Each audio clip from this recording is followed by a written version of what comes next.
Alright guys, I'm going to do a quick analysis of a successful squat snatch here. Now even though this is a made lift, it's a successful lift, got it overhead, it's not a real good lift, and I'm going to show you a few reasons why, some of the good, some of the bad in this. So we'll play this fast time.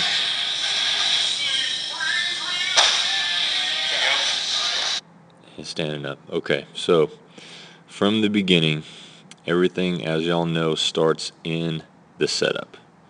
So for me, I like to start from the very bottom, get myself sucked into the bar, and usually this will set my back up and hips up for good position later on the lift.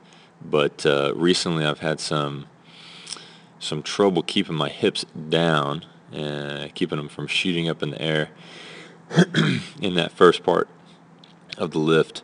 So we'll go over that here. So I'm coming up, usually I'll get a little stop right there, but here in this lift I kind of kept going, and that made the hips shoot up there.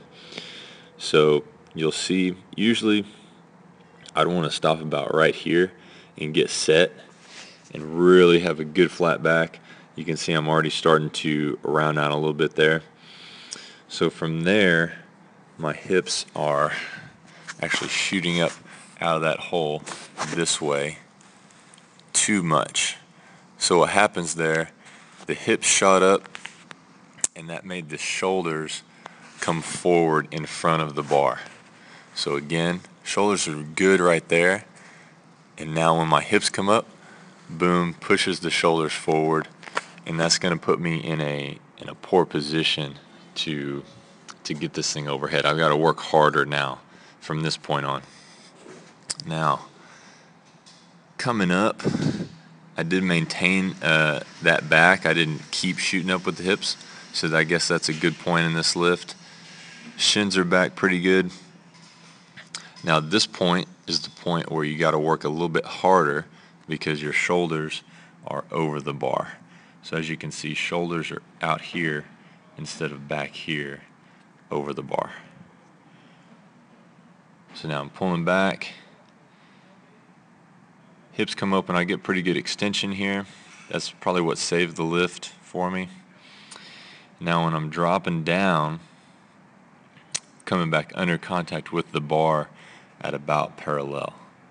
Okay, so that's what I like to see on the catch there, having that weight come down, making contact with those shoulders at about parallel there with the squat.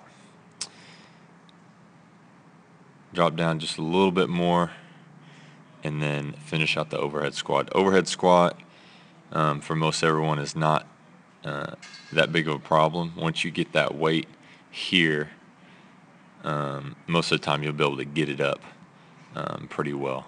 So it really comes back to the startup position and getting into good positions from the very beginning. So we'll go one more time, go in slow motion here, and maybe I can pick out some of the things I pointed out. Hips come up, pretty good extension, and then not a bad catch there. So even though it was a good successful lift, it wasn't necessarily a good mechanical lift. Remember that when you guys are lifting, sometimes you're going to be able to lift the weight because it's a little bit lighter using poor mechanics.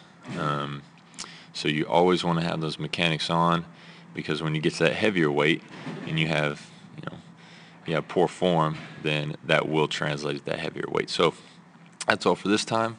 I will see y'all later.